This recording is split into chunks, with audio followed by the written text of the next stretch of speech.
নমস্কার বন্ধুরা, আশা করি সবাই খুব ভালো আছো। শুভমিতা ব্লগে সবাইকে স্বাগত জানাই। আজকে তোমাদের সাথে শেয়ার করব রোদে দেওয়ার ঝামেলা ছাড়াই ভীষণ সুস্বাদু টকঝাল মিষ্টি আমের আচার। স্পেশাল মশলা দিয়ে বানাবো, যেই মশলার জন্য এই আমের আচারের স্বাদ ও গন্ধ ভীষণ ভালো হবে। রেসিপিটা কেউ স্কিপ করো না। স্কিপ করলে কিন্তু আমি কি পদ্ধতিতে রেসিপিটা বানালাম বা কী মশলার অ্যাড করলাম সেটা তোমরা মিস করে যাবে। তখন হয়তো রেসিপিটা খেতে এতটা ভালো হবে না, কারণ সঠিক পদ্ধতিটা তোমাদের জানা ভীষণ জরুরি। প্রথমেই দেখো, আমি আমের খোসাগুলো ছাড়িয়ে নিচ্ছি আর আমগুলো গোটা অবস্থাতে ধুয়ে নিয়েছি। আম কাটার পর কিন্তু আর ধোয়া যাবে না। কাটার পর যদি আম ধোও তখন কিন্তু আমের গায়ের মধ্যে জল থেকে যাবে, সেই জন্য আচারটা বেশি দিন সংরক্ষণ করা যাবে না। আমগুলো লম্বা লম্বা করে টুকরো করে নিচ্ছি আমার পছন্দ মতো। তোমরা চাইলে কিন্তু চৌকোভাবেও টুকরো করে নিতে পারো। আমগুলো এমনভাবে কাটতে হবে যাতে আমের আটিটা প্রত্যেকটা টুকরোতে থাকে। ঠিক দেখো, এইভাবে কেটে নিয়েছি। প্রত্যেকটা টুকরোতেই কিন্তু আমের আটিটা রয়েছে। তোমাদের একটু আমি দেখিয়ে দিই আমগুলো। আমের যে আটি হয়েছে এটা কিন্তু এখনও অবধি খুব বেশি শক্ত হয়নি, মাঝামাঝি শক্ত রয়েছে। আর প্রত্যেক কটা আমের দেখো আটিগুলো কিন্তু রয়েছে অল্প অল্প করে। তাহলে এই আমের টুকরোগুলো ভেঙে যাবে না, আচার বানানোর পরেও ঠিক এইরকম গোটা থাকবে। এরপর আমের টুকরোর মধ্যে দিয়ে দিচ্ছি স্বাদ অনুযায়ী লবণ আর হাফ চামচ পরিমাণে হলুদের গুঁড়ো। লবণ হলুদটা আমের মধ্যে ভালোভাবে মেখে নিচ্ছি। আর মাখা হয়ে গেলে প্রায় 20 থেকে 25 মিনিটের জন্য রেস্টে রাখবো, যাতে আম থেকে অল্প অল্প করে জলটা ছেড়ে যায়। তবে খুব বেশি জল বেরোবে না, খুবই সামান্য পরিমাণে একটু জল বেরোবে। শুধুমাত্র আমগুলো একটু ভেজা ভেজা হয়ে যাবে। এরপর রান্নাটা শুরু করছি প্রায় 20 মিনিট পর। 20 মিনিট পর চলে এসেছি। প্রথমেই আমি একটা কড়াই বসিয়ে নিয়েছি। কড়াইয়ের মধ্যে বেশ কয়েকটা শুকনো লঙ্কা দিয়ে দিয়েছি। আমি শুকনো লঙ্কাগুলো একটু ফাটিয়ে দিচ্ছি। আর লঙ্কার পরিমাণটা কিন্তু একটু বেশি দিয়েছি, তার কারণ এই রেসিপিটা আমি তোমাদের বলেছি টক ঝাল মিষ্টি হবে, সেই জন্য একটু ঝাল ঝাল করার জন্য লঙ্কাটা বেশি দিলাম। তবে তোমরা কিন্তু তোমাদের পছন্দ মতো শুকনো লঙ্কার পরিমাণটা চাইলে আরও কমিয়ে বা বাড়িয়ে নিতে পারো। আর এই শুকনো লঙ্কার সাথে একটা তেজপাতাও দিয়ে দিয়েছিলাম। নাড়াচাড়া করে হালকা একটা রং ধরিয়ে নেব শুকনো লঙ্কা আর তেজপাতার মধ্যে। প্রথমেই এখনই যদি বাকি মশলাগুলো দিয়ে দিই তখন কিন্তু লঙ্কা আর তেজপাতা ভালোভাবে ভাজা হবে না, আর ওই মশলাগুলো পুড়ে যাবে। এই জন্য এগুলোর মধ্যে দেখো হালকা একটা কালচে রং চলে এসেছে। এরপর দিয়ে দিলাম কয়েকটা গোলমরিচ, 1 চামচ পরিমাণে গোটা ধনে, হাফ চামচ গোটা জিরে, আর দিচ্ছি 1 চামচ পরিমাণে মৌরি আর 1 চামচ পরিমাণে 5 ফোড়ন। এখানে আমি যেই মশলাটা ব্যবহার করছি এটা কিন্তু 2 কেজি আমের জন্য। এরপর তোমরা যদি আমের পরিমাণটা আরও বাড়িয়ে বা কমিয়ে নাও, সেই ক্ষেত্রে কিন্তু তোমাদের মশলার পরিমাণটাও বাড়িয়ে বা কমিয়ে নিতে হবে। গ্যাসের ফ্লেম একদম লোতে রেখে একটু সময় নিয়ে নাড়াচাড়া করে ভেজে নিয়েছি। মশলার মধ্যে হালকা একটা রং ধরে গেছে আর ভীষণ সুন্দর একটা সুগন্ধ এসেছে। এখানে যদি কোনো একটা উপকরণ তোমাদের হাতের কাছে না থেকে থাকে তাহলে কিন্তু তোমরা চাইলে সেটা বাদ দিয়েও রেসিপিটা বানাতে পারো। তবে 5 ফোড়নেরই একটা ভীষণ ভালো গন্ধ আসে। এরপর দেখো মশলাগুলো নাবিয়ে নিলাম, ভাজা হয়ে গেছে। এরপর মশলাটা ঠান্ডা হয়ে যাক। এরই মধ্যে কড়াইয়ের মধ্যে দিয়ে দিচ্ছি প্রায় 3 থেকে 4 চামচ পরিমাণে সর্ষের তেল। তেলের পরিমাণ খুব বেশি দেওয়ার দরকার নেই, তোমরা চাইলে কিন্তু এর থেকে আরও অল্প পরিমাণে তেল দিয়েও রেসিপিটা বানিয়ে নিতে পারো। তেল থেকে কাঁচা গন্ধ চলে গেছে আর তেলটা কিন্তু খুব ভালোভাবে গরম করে নিতে হবে।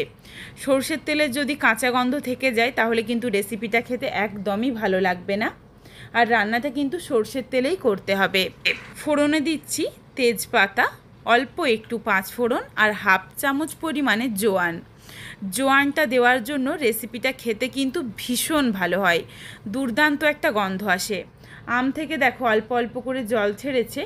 এরপর এই ফোড়নের সাথে দিয়ে আমগুলো নাড়াচাড়া করে হালকা করে ভেজে নেব, যাতে হালকা একটা রং চলে আসে। এইভাবে কিন্তু নাড়াচাড়া করে ভাজতে ভাজতেই আমের গায়ের মধ্যে যেটুকু জল রয়েছে সেটাও শুকিয়ে যাবে। এর মধ্যে আমি মশলাগুলো মিক্সিং জারে নিয়ে নিচ্ছি আর এগুলোকে শুকনো অবস্থাতেই গুঁড়ো করে নিচ্ছি। একদম মিহি করে মশলাটা গুঁড়ো করে রেখে দিলাম। এদিকে আমগুলো বারবার নাড়াচাড়া করে একটু রং ধরিয়ে ভেজে নিচ্ছি। ঢাকা চাপা দেওয়ার কিন্তু কোনো রকম দরকার নেই, তাহলে আবার আমগুলো একদম গলে যাবে। বারবার নাড়াচাড়া করতে করতেই দেখো আমের গায়ের মধ্যে হালকা একটা কালার চলে আসছে। আমের জলটা কিন্তু পুরোটাই খুব ভালোভাবে শুকিয়ে নিয়েছি, তাহলে আর আচারটা দীর্ঘদিন সংরক্ষণ করলেও নষ্ট হবে না। এরপর এর সাথে দিয়ে দিচ্ছি আখের গুড়। এখানে দেখো গুড়টা একদম পরিষ্কার রয়েছে, এই জন্য কিন্তু গুড়টার পরিষ্কার করার দরকার নেই। তবে এক একটা গুড়ে দেখবে বেশ অনেকটা কিন্তু কালো কালো ময়লা থেকে থাকে। সেই ক্ষেত্রে তোমরা 1 কাপ পরিমাণে কড়াইয়ের মধ্যে জল গরম করে গুড়টা দিয়ে নাড়াচাড়া করে গুড়টাকে গলিয়ে নিয়ে তারপর গুড়টা ছাঁকনিতে করে ছেঁকে নিও, তাহলে কিন্তু গুড়টা একদম পরিষ্কার হয়ে যাবে। তারপর আম ভেজে একদম সেম পদ্ধতিতে রান্নাটা করে নিও। দেখো বেশ অনেকটা পরিমাণে জল ছেড়ে আসছে। এই সময় কিন্তু গ্যাসের ফ্লেম হাইতে রাখতে হবে। হাই ফ্লেমে করে নাড়াচাড়া করতে করতেই কিন্তু আমটা সুন্দরভাবে নরম হয়ে যাবে। তবে এখানে তোমাদের আমি একটা কথা বলে রাখি, অনেক আম কিন্তু অনেক ধরনের হয়। অনেক আম খুব সহজেই সেদ্ধ হয়ে যায়, আর কোনো আম একটু সময় লাগে।